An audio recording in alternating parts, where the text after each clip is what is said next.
Hello friends, कैसे हो आप सब। आई होप आप सब बहुत अच्छे होंगे। तो गाइस चलिए हम अपनी स्टोरी यू एंड आई का जो है अगला पार्ट जो है वो स्टार्ट करते हैं। लास्ट पार्ट में हम देखे थे कि जो म्यूजिशियन और वांगजी होते हैं उन्होंने सिचेन और मिंग याओ की जो थी वो शादी करवा दी थी। और इसके बाद अब वो चारून जो है वो चाइना जो है वो वापिस आ गए थे। जैसे ही वो चाइना वापिस आ जाते हैं वो चारों फिर अपने अपने घर की तरफ निकल जाते हैं। तो फिर जो वांगजी होता है वो बहुत ज्यादा चिंतित होता है कि पता नहीं वो जब घर पहुंचेगा तो नेने उसे क्या कहेंगी, यानली सीजिए भी यहाँ है, वो उसे क्या कहेंगी। तो वो जो है वो विभूषण का हैंड जो है वो बहुत टाइट करके पकड़ लेता है और उससे कहता है कि ग मुझे बहुत ज़्यादा डर लग रहा है, मुझे नहीं पता नेने और सीजिए मुझे क्या कहेंगे। वो शायद मेरे साथ बहुत नाराज़ होंगे कि 1 साल से मैं घर नहीं आया।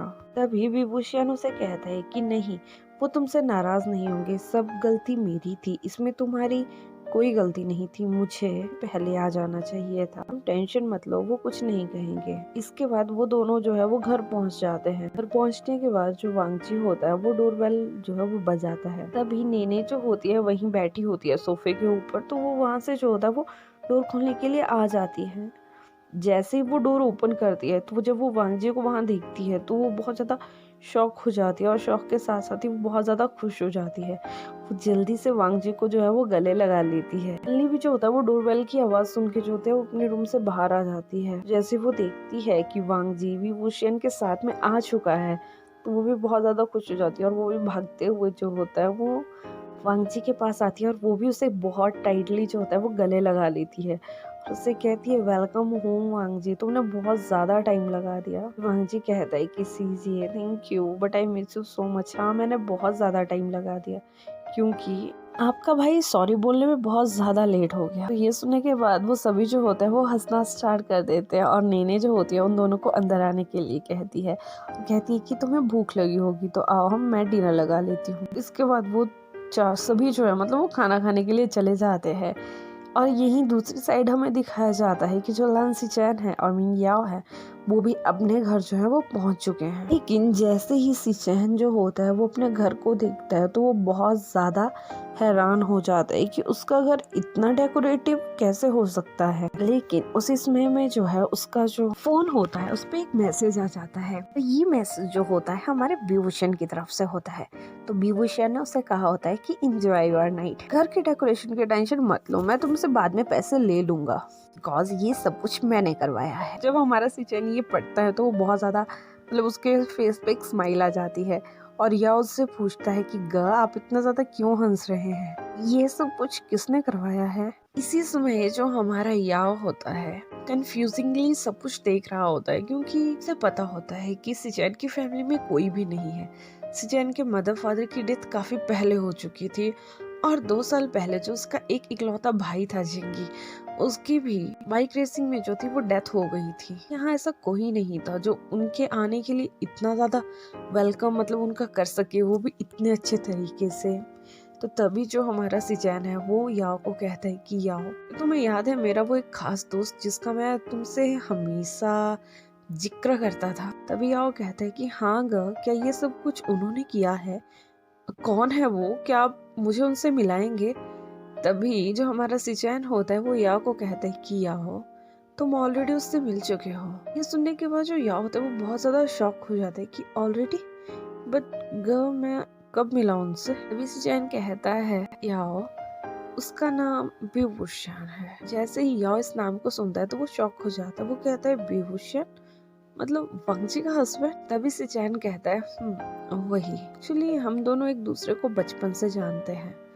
वो मेरा 1 क्लास जूनियर हुआ करता था, लेकिन उसके मदर फादर और मेरे मदर फादर जो थे वो बहुत अच्छे फ्रेंड्स हुआ करते थे। जब उन्हें पता चला था कि मेरे मदर फादर की जो है वो डेथ हो चुकी है तो उसके बाद नेने और जो भी विभूषण है उसने मेरी बहुत ज्यादा हेल्प करी है उस थिंग से कोप अप होने के लिए, उस सिचुएशन से बाहर निकलने के लिए। जब भी मैं उनके साथ होता था तो मुझे कभी ये एहसास नहीं हुआ कि मैं इस दुनिया में अकेला हूँ या मेरे भाई को किसी माँ की ज़रूरत है। बिकॉज नेने ने उसे हमेशा बहुत ज़्यादा प्यार दिया था और वो हमेशा उससे कहती थी कि बेटा संभल के चलना, हर चीज़ जो है वो सोच समझ के करना। लेकिन वो इतना कहते कहते जो हमारा सिचैन है उसकी आंखों में आंसू आ जाते हैं, क्योंकि उस टाइम उसे अपने ब्रदर की याद आ जाती है।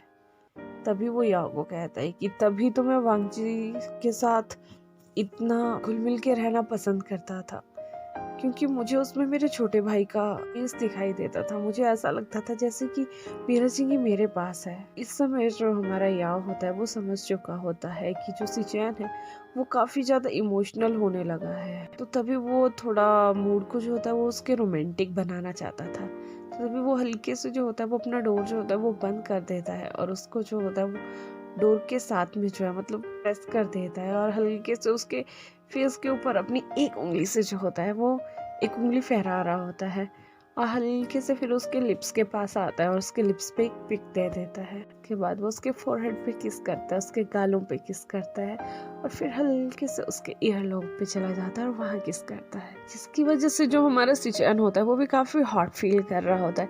लेकिन कुछ समय तक तो वो कोई रिएक्ट नहीं करता और जो भी याओ कर रहा होता है वो उसे करने देता है।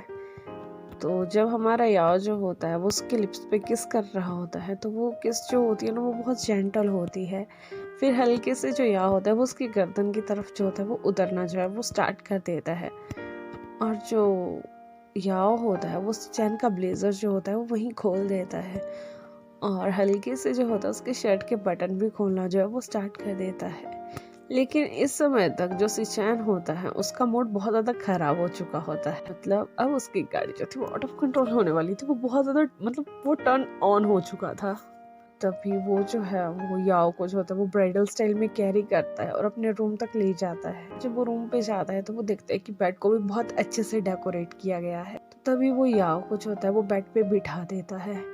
उसके बाल जो होता है उसके फोरहेड से पीछे करता है और उसे किस करता है, पहले फोरहेड पे, फिर नोज पे, फिर गालों पे, फिर लिप्स पे। जब वो उसके लिप्स के ऊपर किस करता है तो वो पहले तो बहुत ज़्यादा जेंटल होती है, जस्ट लाइक याओ ने उसे करी होती है। लेकिन धीरे धीरे ही वो किस जो होती है वो बहुत ज़्यादा डीप और इंटेंस होना जो है वो स्टार्ट हो जाती है। जब वो दोनों किस कर ही रहे होते हैं तो इसी बीच जो हमारा सिचैन होता है वो याओ के जो तक क्लोथ्स वगैरह निकालना जो है वो स्टार्ट कर देता है। तभी याओ जो होता है उसका हाथ पकड़ लेता है और कुछ कहने लगता है। लेकिन इसी समय जो सिचैन है वो उसे कहता है कि याओ अब मेरा हक है, अब तुम मुझे नहीं रोक सकते। तो इतना सुनने के बाद जो याओ है वो उसकी आंखों में आंसू आ जाते हैं और उसे कहते हैं कि गर्ल थैंक यू, आपने इतने साल मेरा वेट किया, आपने मेरी एक बार बोलने पे मेरी बात मानी, आपने कभी मेरे साथ जबरदस्ती नहीं करी। मैं बहुत खुश नसीब हूँ कि आप मेरे पास हैं, आप मेरे साथ हैं। Guys, यहाँ पे हमें एक पता चलता है कि वो दोनों इतने टाइम से रिलेशनशिप में थे लेकिन वो कभी भी फिजिकल रिलेशनशिप में नहीं आए थे, क्योंकि जो याओ था वो एक ओमेगा था और वो प्रेग्नेंट भी हो सकता था और वो नहीं चाहता था कि वो बिना शादी के प्रेग्नेंट हो या कोई अगर उसका अल्फा बने तो वो उसे छोड़ दे। कुछ भी वो बहुत ज़्यादा डरा करता था बिकॉज उसकी फैमिली ने भी उसे अपने घर से बाहर निकाल दिया था क्योंकि वो एक ओमेगा होता था। इस वजह से तो वो नहीं चाहता था कि कल को जो उसका अल्फा बने वो भी उसे हर्ट करे। जब वो और सिचैन जो थे वो रिलेशनशिप में आए थे तो उसने सबसे पहले यही कहा था कि तुम मुझसे शादी से पहले किसी भी फिजिकल रिलेशनशिप की जो है वो डिमांड नहीं रखोगे। और ये बात जो थी हमारे सिचैन ने जो थी वो फुलफिल कर दी थी। तो तभी सिचैन उससे कहता है कि इतना टाइम निकल गया लेकिन बस अब और नहीं। अभी याओ जो होता है वो उसे रोकना जो है वो बंद कर देता है। इसके बाद जो हमारा सिचैन होता है वो अगेन से जो होता है वो याओ को किस करना जो है वो स्टार्ट कर देता है। फर्स्टली वो उसके लिप्स पे किस करता है, फिर उसके गालों पे किस करता है, फिर उसके फोरहेड पे किस करता है, फिर उसके ईयरलोब पे किस करता है और वहाँ से वो उसकी नेक पे चला जाता है। नेक पे जाने के बाद वो धीरे धीरे उसके शर्ट के बटन्स भी ओपन करने लगता है और देखते ही देखते वो उसकी शर्ट भी निकाल देता है। फिर वो उसके नेक पे किस करता है, उसके निपल्स को जो है वो सक करता है, उसके साथ खेलता है, उसे बहुत ज़्यादा टीज कर रहा होता है। कुछ समय के बाद वो जो होता है चैन मतलब हमारे वो याओ के ट्राउज़र को भी जो होता है वो खोल देते हैं। उसके बाद वो उसके बैली पे किस करता है, थाइस पे किस करता है। जैसे ही वो याओ को नेक देखता है तो वो जो है मतलब आउट ऑफ रेंज हो जाता है और वो धीरे धीरे अपने सारे क्लोथ्स भी निकाल देता है। इसके बाद वो याओ को जो होता है वो प्रिपेयर करना जो है वो स्टार्ट कर देता है। जैसे उसे लगता है कि याओ जो है पूरी तरह से रेडी है उस चीज़ के लिए। तो जो शिनचैन होता है वो खुद को जो है वो याओ के अंदर इन कर देता है। फर्स्टली तो वो उसके साथ बहुत ज़्यादा जेंटल होता है, बिकॉज ये फर्स्ट टाइम होता है याओ का और उसे काफ़ी ज़्यादा पेन भी हो रहा होता है। लेकिन धीरे धीरे जैसे याओ इस सब चीज़ों के साथ एडजस्ट कर जाता है, तो शिनचैन जो होता है वो अपनी स्पीड जो होता है वो बढ़ा देता है। देखते ही देखते वो जो होता है वो 3 से 4 टाइम जो होता है वो लव मेकिंग जो होता है वो कर लेते हैं। लेकिन हर टाइम जो हमारा शिनचैन होता है वो के अंदर ही रिलैक्स हो रहा होता है। एंड जैसे ही वो थक जाते हैं तो उसके बाद वो दोनों जो है वो एक दूसरे को हग करके जो होता है वो सो जाते हैं। शिनचैन जो होता है वो याओ के फोरहेड पे किस करता है, उसे कहता है थैंक्स अ लॉट मेरी जिंदगी में आने के लिए। और यही बात जो हमारा या होता है वो शिनचैन को कहता है कि थैंक्स कागा, आपने मुझे बहुत ज़्यादा प्यार दिया, आपने मेरी हर बात मानी, आपने मेरा हर मोड़ पे साथ दिया, मैं बहुत ज़्यादा खुश नसीब हूँ कि आप मेरे साथ हूँ। ऐसे ही उनकी जो है हॉट स्पाइसी नाइट जो है होती है वो निकल जाती है। इसी तरह से कुछ दिन और निकलते हैं और वी वुशन जो होता है वो अपनी नेने को कहता है कि वो वांग जी से जो है वो अगेन हर रिचुअल के साथ सभी के सामने जो है वो शादी करना चाहता है। तो नेने कहती है कि ठीक है, मैं और यानली जो है वो शादी की तैयारियां करते हैं, कब तुम्हें शादी करनी है तुम हमें बता दो। तभी विभूषण कहता है कि परसों। ये सुन के बहुत ज्यादा खुश हो जाती है वो और यानली जो होता है अब शादी की तैयारियों में जो होता है वो लग जाते हैं। आज था उनका वेडिंग डे जो है वो नजदीक आ रहा था और आज ही उनका वेडिंग डे था। तो एक रूम में जो होता है हमारा वांगजी जो होता है वो रेडी हो रहा होता है और दूसरे रूम में जो हमारा विभूषण है वो रेडी हो रहा होता है। रेडी होने के बाद जो यानली होती है वो विभूषण को लेके जो होती है वो स्टेज पे चली जाती है।